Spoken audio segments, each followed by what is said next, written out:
Hello, friends. Welcome to In Udder Words with Lacey P. On today's episode, we'll be talking with Jason Kajkowski, our VP of Finance and Operations. Welcome, Jason. Well, hi, Lacey. It's great to be here. I always enjoy talking about finance stuff. Great. Well, I'm really excited to learn more about the budget today and how that process goes. This is something that's not necessarily my wheelhouse, so I'm excited to dive in. So let's start off with, how does Dairy West establish a budget? Lacey, that's a great question. So when Dairy West first begins considering its budget, we have to also consider our funding sources. As you know, Dairy West is funded by the Idaho Dairy Products Commission and the Utah Dairy Commission. When we start off our budgeting cycle, we begin by looking at expected assessment income coming into those two agencies. To do that, what we've historically done is looked at the past 3 years of actual milk production in the two states, figured out how much of that production becomes checkoff dollars, specifically the 10 cents is what we're concerned with. And we use that as our starting point. So by looking back 3 years, we then take an average of those 3 years, which we use as an estimate for the upcoming year. These two agencies have their own expenses as well. They have boards, they have travel costs, some building related expenses. So we take the expected assessment income, we then deduct any standalone expenses that those commissions have. We then consider the remainder of that to be available for promotion activities, meaning available to help fund Dairy West. So once we do that, we then have an idea of income that Dairy West could reasonably expect to receive.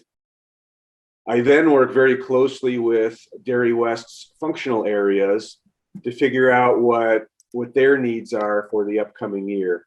To do that, we use several different data points. One is, what is the current year budget?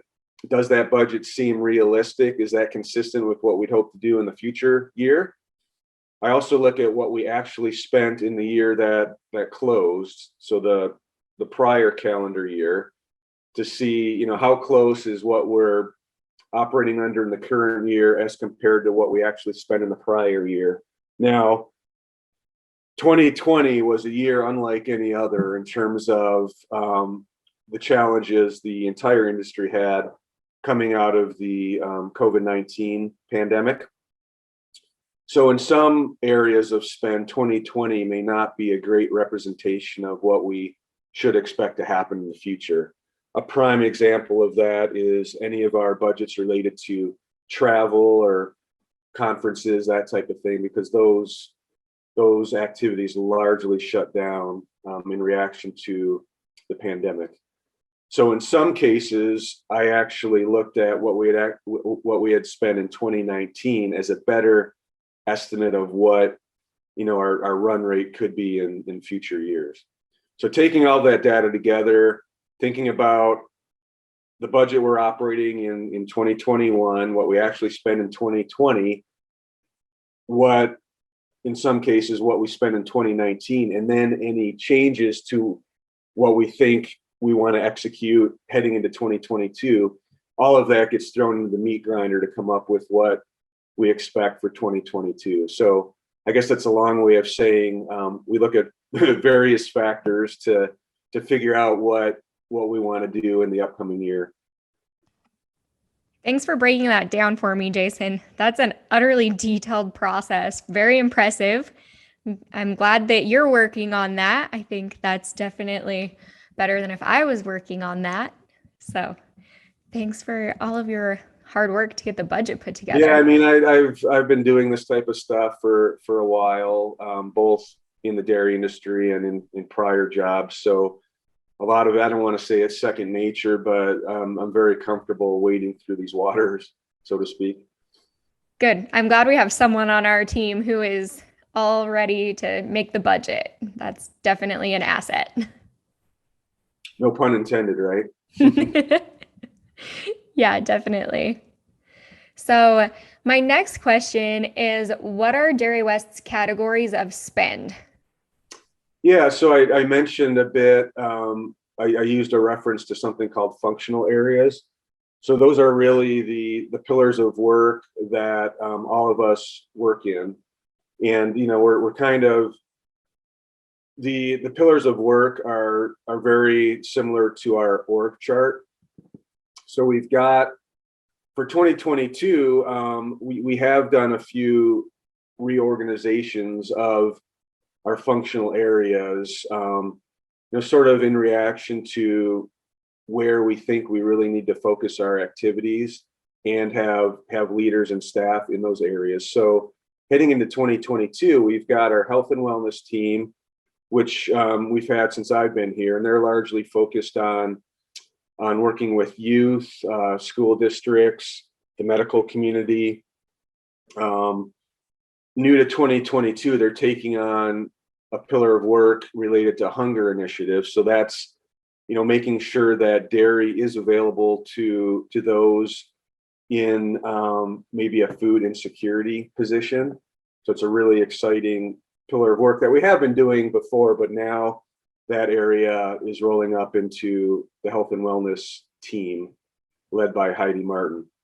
We then have our integrated communications activities, which is, part of what you and I are doing right now, but that's really making sure that our media presence is known and that dairy is featured prominently in a positive light in media and social media channels.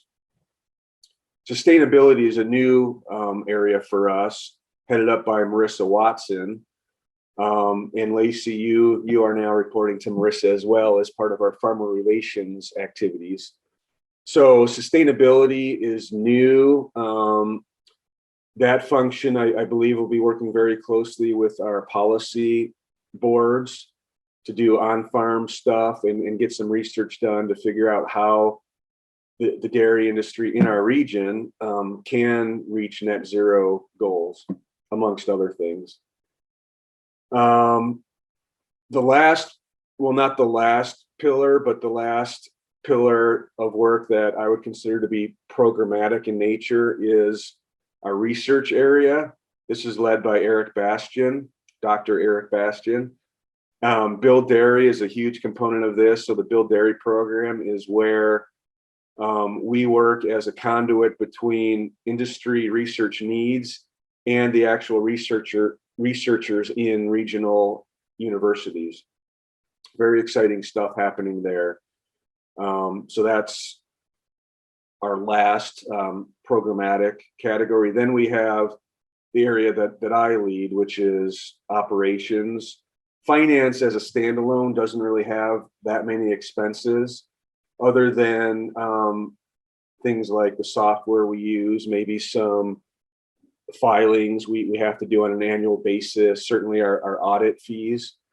But the largest spend in operations is staff salaries and budgets. Heading into 2025, we are budgeting to have 25 full-time staff members. So, along with having staff, we strive to be,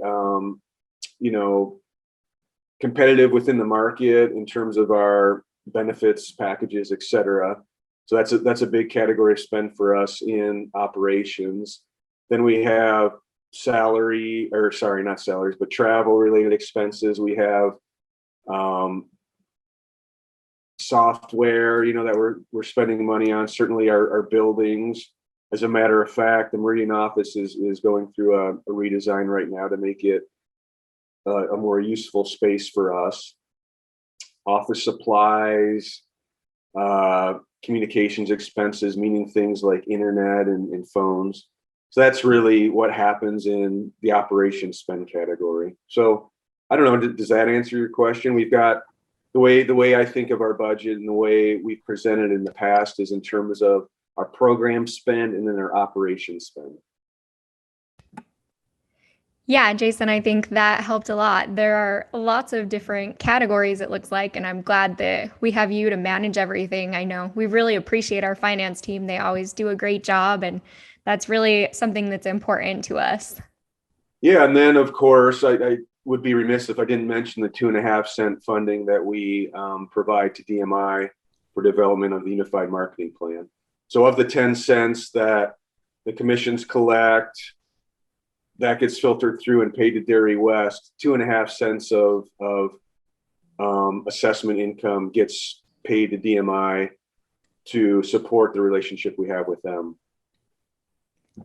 Yeah, that's great. We have a big team going on right now, and you play a big part in making sure that everything is functioning and running just as smoothly as it can. All right, Lacey. Well, thank you. You're welcome. Thanks for joining me today, Jason. Anytime. It was a pleasure. Great. It was a pleasure for me as well. Well, thanks everyone for joining today's episode of In Utter Words. Go out and milk your day for all it's worth.